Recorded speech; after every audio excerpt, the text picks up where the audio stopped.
Man, it's like I'm speaking a whole different language out here. You guys really have no idea what I'm saying. So I've been making baseball videos for about 1 year now, and the comment that I see most in the comment section is when I say can of corn, everyone's always saying, Fuzzy, what are you saying? Are you saying candy corn? Or are you saying can of corn? I'm saying can of corn. So not this, but this. And you know what's funny? Now that I think about it, a lot of baseball sayings that I know of and that I say a lot are food related, which brings us into today's video. So without further ado, today I'm going to be dissecting the language of baseball and specifically all of the baseball sayings that have to do with food. And the first one being can of corn. Lipper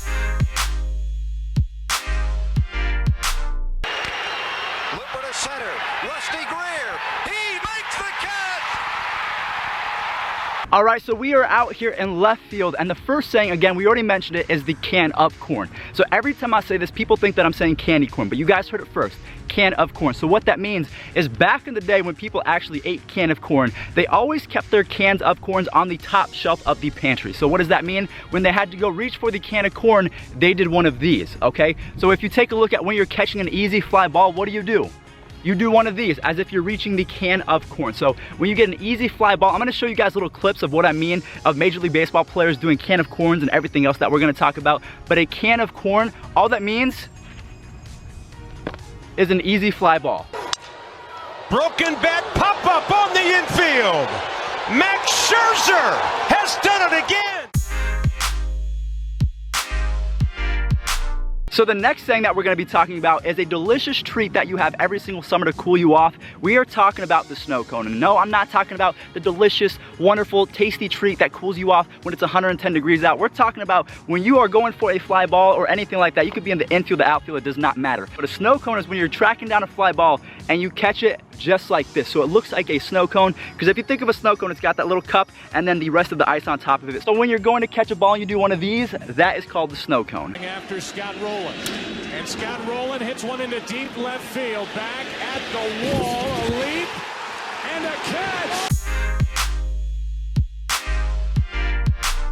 All right, so we are over here in the infield because right now we are talking about the pickle. And I'm sure that most of you guys already know what the pickle is, but for those of you who don't, maybe you just started playing baseball, let me fill you in. So let's say that you are a runner on first base and your coach just gave you the sign to steal, okay? So you steal, you're running, and you see that the catcher has an absolute cannon, so you stop. The second baseman gets it, he throws it back to first base. You can't get back, so you go from first to second, first to second, first to second, just like this.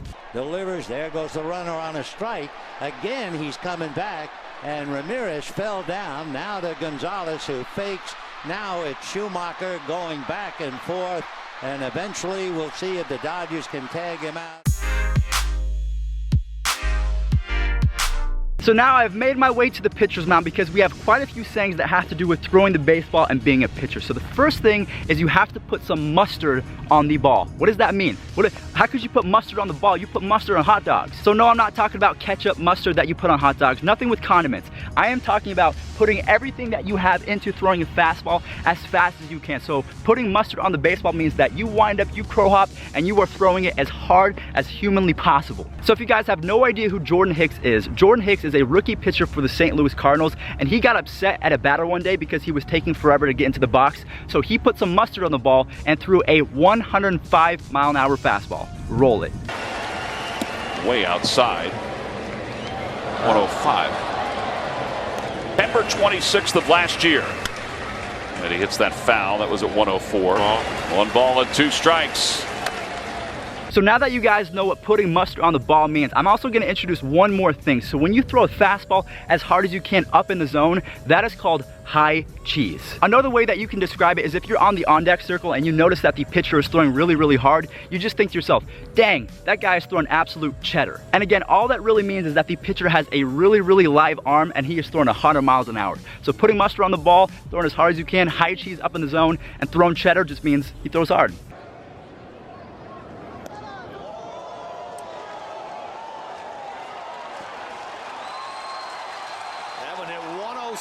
That would be a new record. And we have come to this. Some of my favorite sayings in all of baseball happen right here where I'm standing, the batter's box. And the first saying that we are going to mention is probably my most favorite saying in all of baseball. This is the Oppo Taco.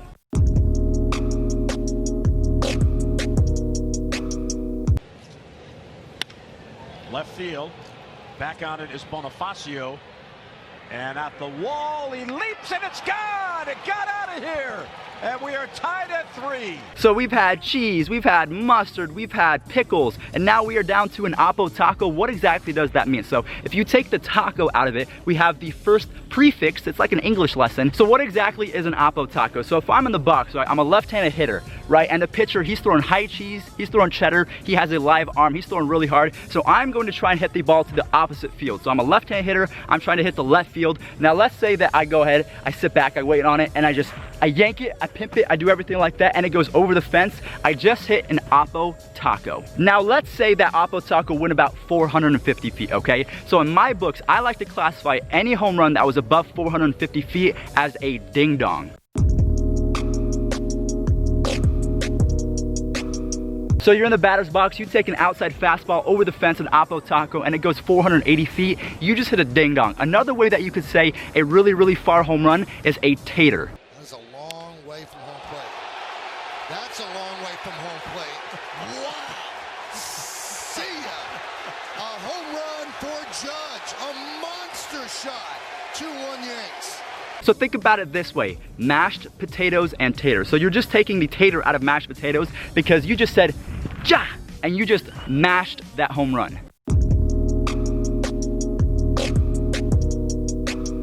So one more thing that I want to talk about in the batter's box is I want to talk about pitches that are right down the middle. And when I say right down the middle, they're belt tie, you're waiting for them and you smash them over the fence. Those are called cookies. You could also get away with calling them meatballs. So you're in the batter's box, okay? You're about ready to hit, and then you notice that the catcher and the pitcher are having beef with their pitching coach because the pitching coach wants to throw a curveball every single first pitch, and every time you do that, you give up a home run. So to get back at their pitching coach, they say, you know what, hey hitter, we're gonna throw you a cookie down the middle. So as soon as you hear that, you know, okay, I'm gonna sit back, he's about to throw me a fastball down the middle, and you just hit a ding dong. Peace out. This ball's driven deep to left center field. George Springer all the way back and gone. Here's Alex Bregman. Bregman drives one to left field. This ball's gonna be gone.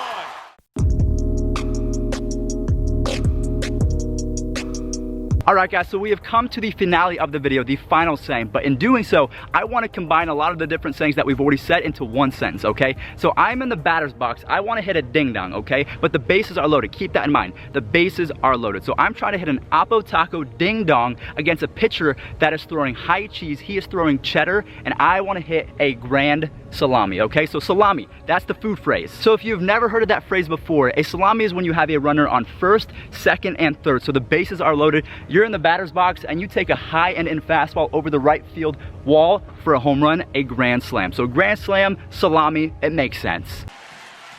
A quasi shift now for Toronto. Hafner with a drive, deep right field. Thames is back. He's out of room. It's out of here. A walk-off grand slam for Travis Hafner. All right, guys, well, that's going to do it for me today. I hope that you learned a lot. For anyone that is just starting to play baseball, I hope that you are able to communicate with your teammates a little bit better. So let's do a quick recap. I wrote everything down over here. This is the Fuzzies Baseball Dictionary. You can get it on Amazon for $69.69. So we have the Oppo Taco, high cheese, the cookie slash meatball, the ding dong, the can of corn, mustard, pickle, salami, snow cone, and a tater. So that's everything that you need to know wrapped up into one video. So now I expect you guys to be the master of the language of baseball, and I want you guys to take this and run with it, okay? And to be honest with you guys, that's only half of the baseball sayings, okay? That's just the ones that have to do with food. So if you guys want to see a part 2 to this baseball sayings video, drop a like and leave a comment of what you want me to talk about. And one more thing I want to mention before I end the video is, yes, I am wearing an All-Star Game hat. I'm wearing an All-Star Game jersey, and that's because this year in 2018, I am going to the MLB All-Star Game. If you guys want to know more information about that, in my next in real life video, I'll be talking more about what I'll be doing there, who I'm going with, the faces that you see, because it's going to be so much fun, and I'm going to vlog the entire thing. It's going to be absolutely insane, and I could not be more excited. And guys, that's going to do it for me today. Thank you so much for watching. I don't think I missed any sayings, but again, if you want to see a part 2, let me know down below. If you want to know more as to why I'm going to the All-Star Game and the Home Run Derby, keep a lookout for my next in real life video. Subscribe if you have not, because otherwise you'll miss it. And until then, I'll see you guys later. Peace out.